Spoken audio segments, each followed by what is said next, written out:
Hello everyone and welcome to Ocean Cadence. In today's video, we'll talk about the water seal type sewage treatment plant that is commonly used on board merchant and passenger ships. An important difference between the water seal type and the vacuum type sewage plant is the way the flushing is carried out, that is, the mechanism by which it is done. For instance, as we had explained in one of our previous videos, that the vacuum type sewage treatment plant utilizes the principle of vacuum flow through its pipelines to ensure that the sewage from the vestibules and the commodes reaches the sewage treatment plant, whereas in the water seal type sewage treatment plant, this is done by the maintenance of a U-tube type seal which is filled of water. With the help of this, an extra flow upon the flushing up of the commode would cause a pressure difference and thereby carry the sewage up to the sewage treatment plant through the pipelines. Now what this essentially implies is that obviously the water seal type design for a sewage mechanism or a sewage treatment system would use much more quantity of water, and therefore the load on the sewage treatment plant in terms of the quantity of water that it has to handle would definitely be more, and therefore also the size of the sewage treatment plant and as well as the storage tanks within the sewage treatment systems would have to be bigger to handle this kind of quantity of flow, and also the plant would cut in and cut off more frequently. And by that I mean that the discharge pump under normal seagoing conditions would cut in and cut off more frequently. Now, to understand the minute design differences that are there between the sewage treatment plants between the water seal type and the other types, let us focus on the diagram. So, in its common working condition, the soil inlet, that is the pipe from where the sewage flows into the sewage treatment plant, will allow the sewage coming from all the vestibules, commodes, etc. to get into the sewage treatment plant or the treatment system. From here, the chamber would be filled up, that is the aeration chamber would be filled up with the mix of the water, sewage as well as the other contents that are coming within the system.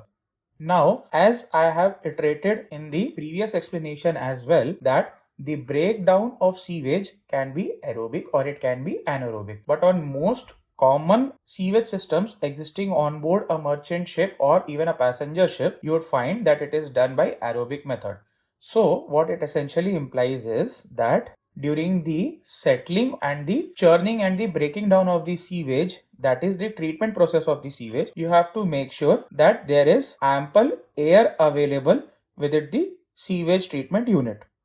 To ensure the availability of this air, there are air blowers or air compressors that are put up on the top or the adjacent side of the sewage treatment plant, and from there the air blower sucks in and supplies atmospheric air into the system in a pressurized condition, and this pressure is only slightly above the atmospheric, which means that it does not necessarily over pressurize the system in any gaseous form, and this air is then mixed with the sewage, which also churns it and helps the bacteria present within the sewage treatment plant, which we are adding in the form of a powder or in other treatment methods, and allows the sewage to settle down as well as degrade in a manner, break down, and thus become a more liquidy mixture which can be further then flown into the settling chamber. From the settling chamber, we can see that the heavier or the solid sludge would slowly settle down, and that is why it has a conical shaped design, and the other remaining wicks would then be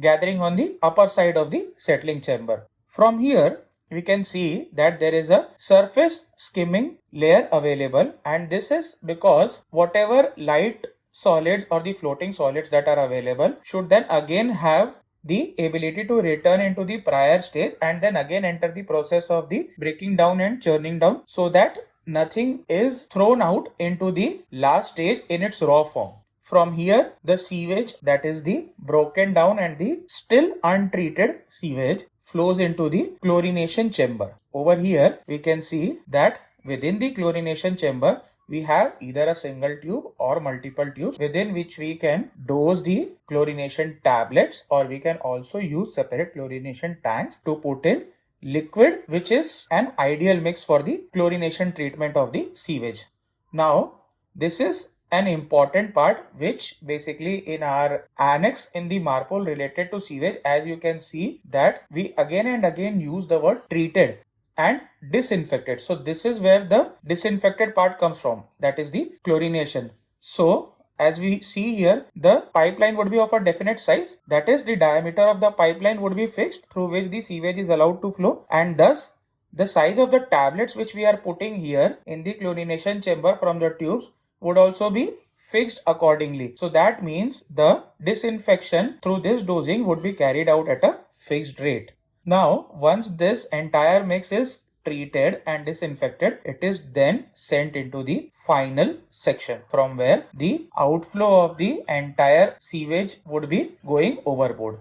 As we can see, there is an extra line over here. So that is because this is the fresh water which is used in other normal washroom cleaning and all those applications, which does not necessarily contain any kind of harmful substance and can be allowed easily to flow through the drains, which is often regarded as the black water, and it can be sent directly into the final stage and it can have a separate treatment. It can flow through the same treatment chamber or does not necessarily need a treatment depending upon the source of its origination. Once all this mixture is available within the last stage, over here we would have a control mechanism which, depending on the level within the tank, would trigger the automatic cut-in and cut-off of the discharge pump. Now the valve would be lined in such a manner that the valve to the common pipeline on the suction side for the discharge pump would be open from the last stage, and the valve on the discharge side of the discharge pump would be open.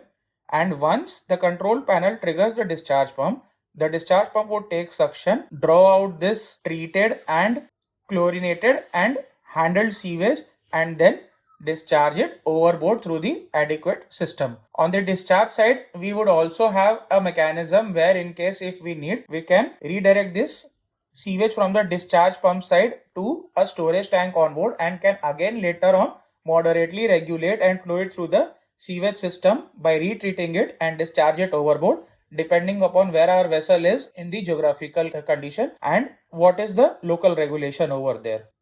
As we can also see that even though we are preferably taking suction from the last stage only, but we still have walls to be lined up and segregated from the other part of the tank as well, that is the sewage treatment system. This is because out at sea, where the sewage treatment plant can also be used to discharge comminuted and, let's say, non-disinfected or non-treated sewage also in its raw form, where there are no regulations applying, we can line up and also use certain cleaning methods to clean the sewage treatment plant as well and draw suctions from the different chambers as well. So the lineup has to be done accordingly. It is also of utmost importance to remember that these are the valves which also play an important role in aligning the back flushing mechanism of the sewage treatment plant whenever we are out at sea and we have certain abundance of fresh water to carry out the back flushing process. Again, it is of high emphasis that during this entire process of breaking down, treatment, disinfection, etc., sewage would generate gases that are slightly or heavily flammable in nature as well, for example methane, etc. That means it is very important that there is a vent line present on top of the sewage treatment plant, and this vent line allows continuous venting of a mixture of the fresh air as well as these gases and directly aboard the open deck, and thus to flow out into the atmosphere to make sure that in case if ever required, the sewage treatment plant is in accessible condition and never in a pressurized state, so that no harm is created and there is no fire or explosion hazard at all. It is also important to understand that many a times when the alarm comes on a sewage treatment plant, for example the chamber high alarm or high level alarm, it is from here, that is the stage wise level control mechanism, and you can get to know